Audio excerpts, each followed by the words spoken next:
السلام علیکم ورحمۃ اللہ وبرکاتہ۔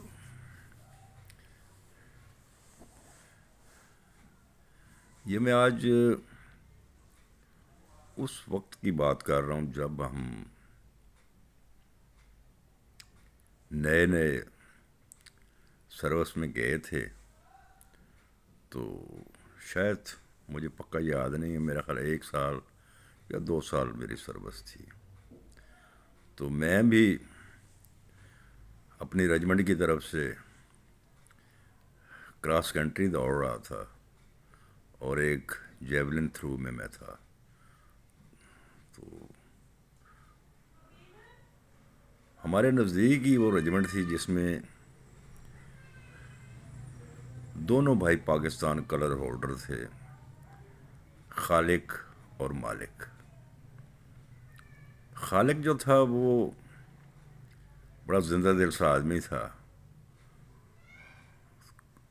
ویسے بھی اس زمانے میں اپنے سینئر لوگوں کی باتیں سن کر بڑے ہم انجوائے کیا کرتے تھے۔ ایک دن گراؤنڈ میں بیٹھے ہوئے اس نے اپنا وہ واقعہ سنایا کہ جس میں انڈیا کے سردار کے ساتھ اس کی دوڑ تھی،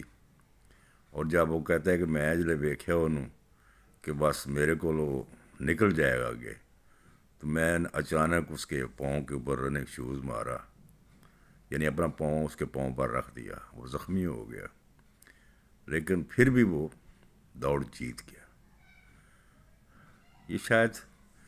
میرے خیال ہے 60 کا واقعہ بتا رہا تھا وہ۔ تو وہ اس وقت صوبے دار تھا، تو ہم چونکہ بچے تھے، ہمیں ان چیزوں کا اچھائی اور برائی کا تو پتہ نہیں تھا، لیکن اس کے واقعے سے ہم بھی بہت ہنسے اور بڑا انجوائے کیا اس بات کو۔ تو بڑا پیارا آدمی تھا وہ، اس کو اپنے زمانے میں ایشین برڈ کا خطاب ملا تھا۔ تو جب ہماری شروعات تھی تو وہ تقریباً سمجھ لو ریٹائرمنٹ کے نزدیک تھا، وہ ایسے ہی بس کسی ایونٹ میں حصہ لے لیتا تھا وہ ذائقہ بدلنے کے لیے، اور جیت بھی جاتا تھا، ظاہر تجربہ بھی تھا، طاقت بھی تھی، زور بھی تھا۔ تو بہرحال وقت گزر گیا۔ آج جب ہم اس سٹیج پر پہنچے ہیں آ کر عمر کے اس حصے پر کہ ہم ابھی بڑھاپے کی سرحدوں کو چھونے لگے ہیں، وہ پرانے واقعات جب یاد آتے ہیں تو پھر دل میں سوچ بھی آتی ہے کہ یار ہماری روایات ایسی تو نہیں تھی، ہم تو کبھی دشمن کو باندھ کر یا اس کو چوٹ پہنچا کر زخمی کرنے کی ہماری روایت تو نہیں تھی۔ ہماری تو بڑی عظیم روایت ہے، ہمارے پاس تو جب تاریخ میں ہم جاتے ہیں تو بڑے بڑے کمال کے سپہ سالار گزرے ہیں۔ سرودین ایوبی کو دیکھ لیں آپ، اس وقت جنگ بڑے عروج پر تھی، صلیبی جنگ جسے کہتے ہیں، اور ہم لوگ یعنی بیت القدس کے اوپر یعنی قبضہ کرنے والے تھے۔ تو اچانک ایک دن پتہ چلا صلاح ایوبی کو کہ وہ جو اس کا مد مقابل تھا، مجھے بھی یاد نہیں رہا، رچرڈ تھا یا راڈرک تھا، بس یہ دونوں میں سے کوئی ایک نام تھا، تو وہ بیمار پڑا ہوا ہے۔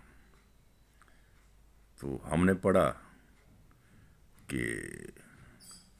صلاح ایوبی اس حالت میں اس سے جنگ نہیں کرنا چاہتا تھا، اور اس نے باقاعدہ اپنا بھیس بدل کر ایک حکیم کی شکل میں اس کے پاس جاتا ہے اور اس کی بیماری کا علاج کرتا ہے،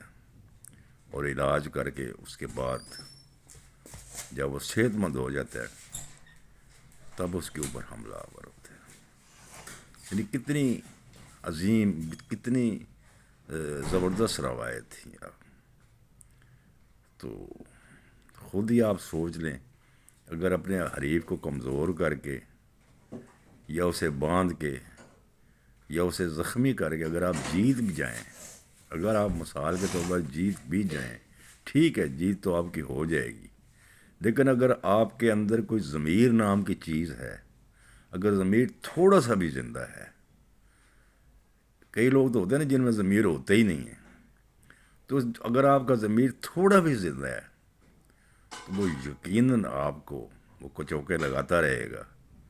کہ یار تو جیتتے گئے ہیں لیکن مقابلہ نہیں کیتا تو۔ مزہ تب ہی آتا ہے کہ جتنے آزاد آپ ہیں اتنا ہی آزاد آپ کا دشمن بھی ہو، اتنا ہی آزاد آپ کا مد مقابل بھی ہو،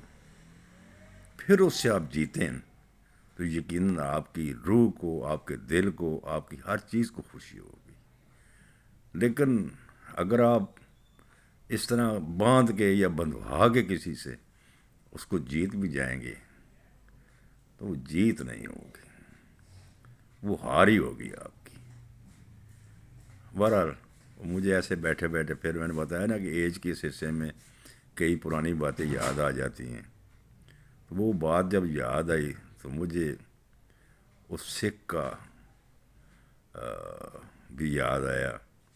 پھر بعد میں نے وہ فلم بھی دیکھی جو اس سکھ کے اوپر بنی تھی، انڈیا نے بنائی تھی، اور اس میں اس نے ذکر کیا ہے اس چیز کا۔